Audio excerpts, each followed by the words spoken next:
ndabasuhuje inshuti bakunzi mudahwema kutwereka ko muri kumwe natwe kuri channel ya Bamboo Rwanda TV.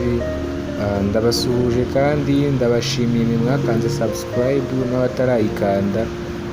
Ndabyizeye ko bazayikanda, ndabyizeye ko bazageraho bakayikanda, reka tuvuge ko ari ikibazo cy'igihe.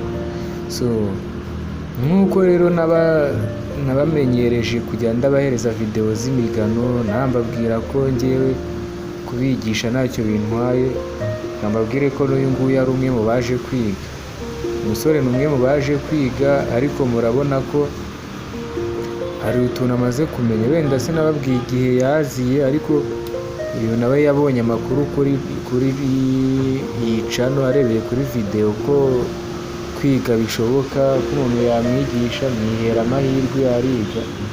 Ubu ngubu urabona ko ageze aho kugira gutangira no guteranya akantu. Ubu batangiye kumenya guteranya ikintu, kandi yaje mu kwa kangahe,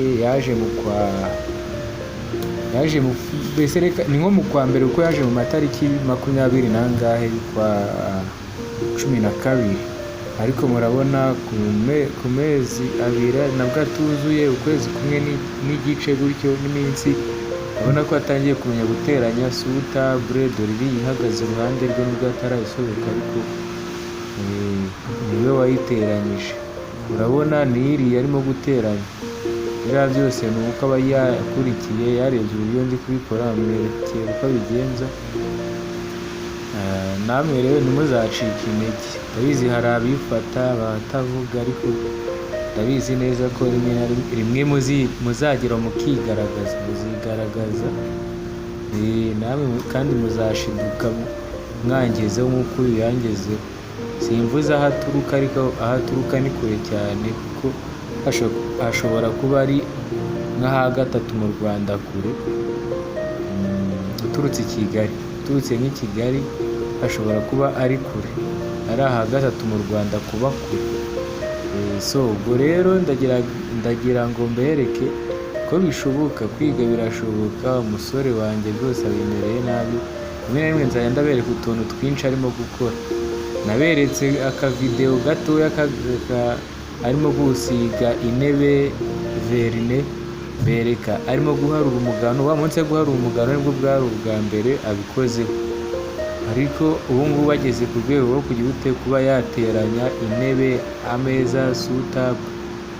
Urumva ko arimo gutera intambwe kandi ishoboka.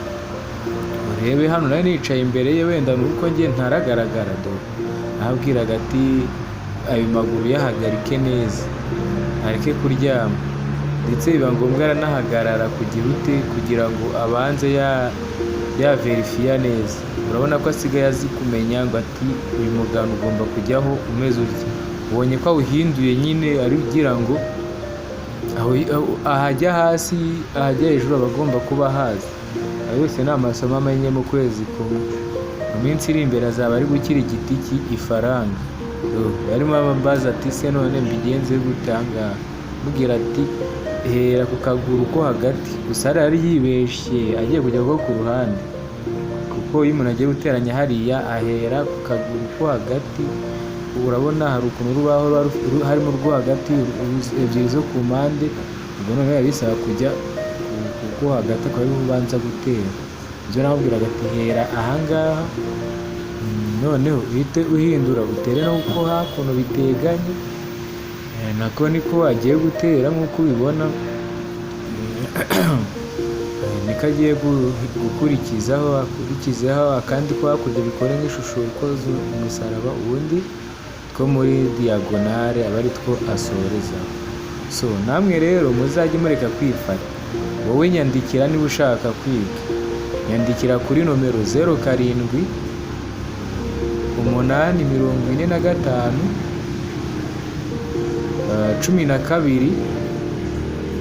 12 67 9. Ni WhatsApp yanjye. Ni WhatsApp yanjye, wanyandikira ngewe nkagira nkaguha adresse neza, nkagusobanurira amabwiriza n'ibisabwa kugira wige. Gusa kwiga ni ubuntu. nongere mbikubwire ko ari ubuntu.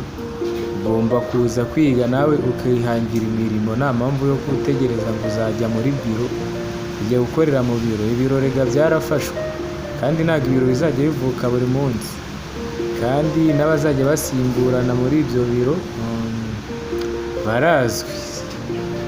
Nawe twese tuzicara muri biro, tugomba kwihangira umurimo. Niba twihangiye umurimo ntabwo uzajya kuraga umwana wawe umurimo wo muri biro ngo nawe ngo azajya muri biro, wapi, atabifitiye ubushobozi uzamubwira ati najye muri biro? Ahubwo wihangira umurimo, niba uri umuntu usobanutse ku buryo nihagira n'ikibazo kiba, wowe uzagira ute, uzamuraga wa murimo wawe wihangiye. Umuraga uwo murimo nawe yiteza imbere. Niko bigomba kumera muri iyi duniya. Ubwo rero n'ufasha yafashwa, kandi nta mukire ubaho utakenera ubufasha, kandi nta n'umukene ubaho utafasha. So noneho kanda subscribe, ukande share, ukore share, wisharinge ku bashuti bawe, utange na komenti, utanga igitekerezo cy'uko nyine ubona hari ibintu twakongeramo, niba hari ibintu ubona ushima ukanabishima. Ndagushimiye rero ubashije kuba wareba iyi video, ndagushimiye cyane. Mukomeze kugira amahoro y'Imana, ndabashimiye. Mukande subscribe, mukande share, mukande na komenti, kugira ngo mujye mubasha kugira ute gusangiza n'abandi batagize amahirwe yo kubona iyi video bayibone. Urabona umuhungu abimereye nabi, abigeze kure. Nawe rero giruze cyangwa se wigire hano kandi ujye umbwira muri komenti. Urakoze cyane, Imana ibahe umugisha.